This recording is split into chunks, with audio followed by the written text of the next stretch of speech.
Morning, guys. Friday. Oh boy. December 27th, 2024. You sitting now. Whew, this thing's burning my butt. Gonna go down to one panel now. That's just to keep Lucky warm. Over here by this door. Got the wood fire kicking up.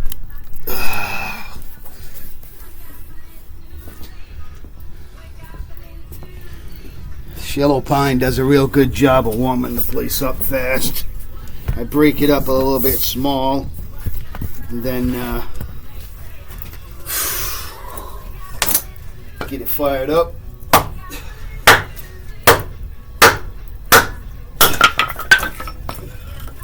This was all a gift from a friend. Brought all this wood over to me. I mean, I would have had to pay to get rid of it, putting it in a dumpster, but instead of that, he thought about me and brought it over here.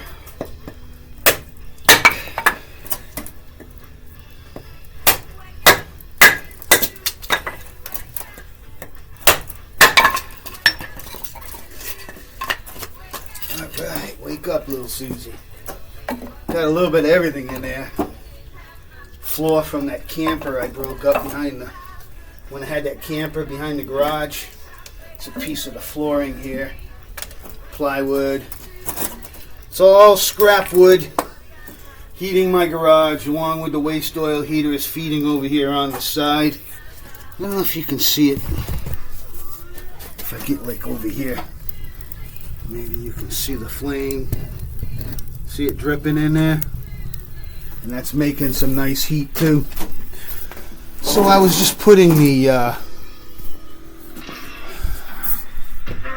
fitting the speaker boxes in the back.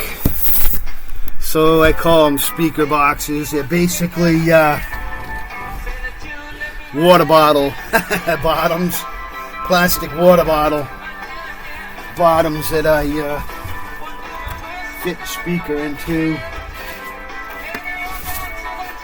And that'll get mounted on top of this other speaker, glued together. When you put the speaker in a bucket like that, it supposedly helps the bass push out better. So just cut them down with these. I pulled them out. I don't use these that often. The yellow snips. And damn if they weren't all rusty. Went over with some WD. I don't like my tools to be rusting. It's weird if I don't use them. It wasn't intended for a plastic bottle. I use the red ones and the green ones all the time, but I don't hardly use these yellow ones. So they got rusty. So the mirror brackets all hanging and dry. They've had 2 coats of paint. I just got the rest of it sitting up in the back of the bed.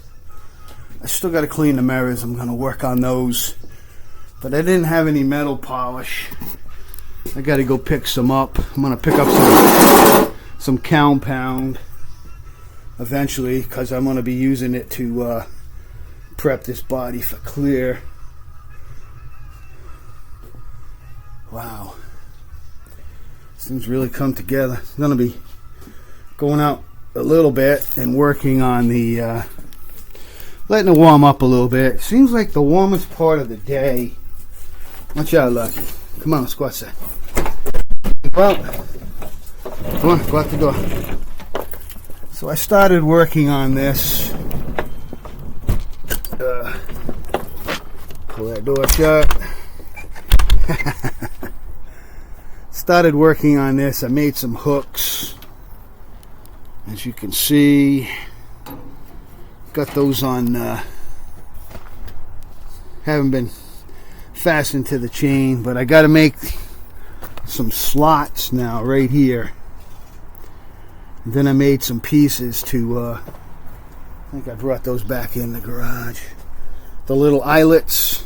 I had an old piece of a bracket that already had the holes cut in it.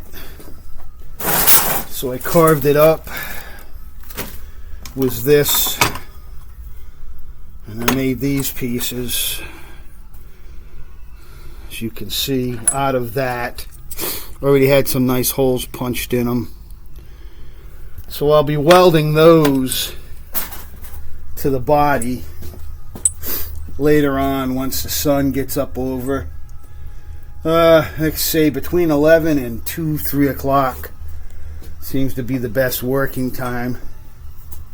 I could take this out. It's going to be sunny today, but I hate to start it up, move it, when all I'm going to be doing is doing a little bit of welding out there. It's not worth all the hassle to pull this out. Also got to work on the getting the plow truck together. We are going to get snow eventually. Tailgate. I think it was Bernie said, hey, you should leave the Chevrolet emblem. But I wanted to get that Apache look all the way around it. I think this looks better than a white Chevrolet written across the back. That's just my 2 cents, and it's the way I went. I wish they would have lined up better. In other words, be at the same height, but it is what it is. It worked out. Kind of looking forward to driving this, but I still got so much work to do. I got to have a drive shaft. I have a 2-piece drive shaft currently in it, and I'm going to go to since I shortened it up so much, I'm going to measure it real quick. I forget exactly what I said that wheelbase was. Alright, so it's a 122-inch wheelbase. Where it used to be, I don't know, I took like 8 feet out of it, so the drive shaft can now be a 1-piece, but I got to take the truck over to the drive shaft shop and have them look at where we're going, and I'll have to cut out that center, the carrier bearing and all that. I'll have to get cut out of there, and then I'll have 1-piece drive shaft in, because right now when I drive it, I can feel a little bit of. And all I did was the rear drive shaft is all original. The front drive shaft I chopped down to like a little jack shaft, about that big, and it's got a little bit of a vibration. I could get away with just making another drive shaft this big for the front section, but why have all those U-joints? You know what I mean? Don't need it. 1 U-joint in the front, 1 in the rear. That's all I need. Al from Rusty, Rhode Island, guys. Hope you're enjoying your day.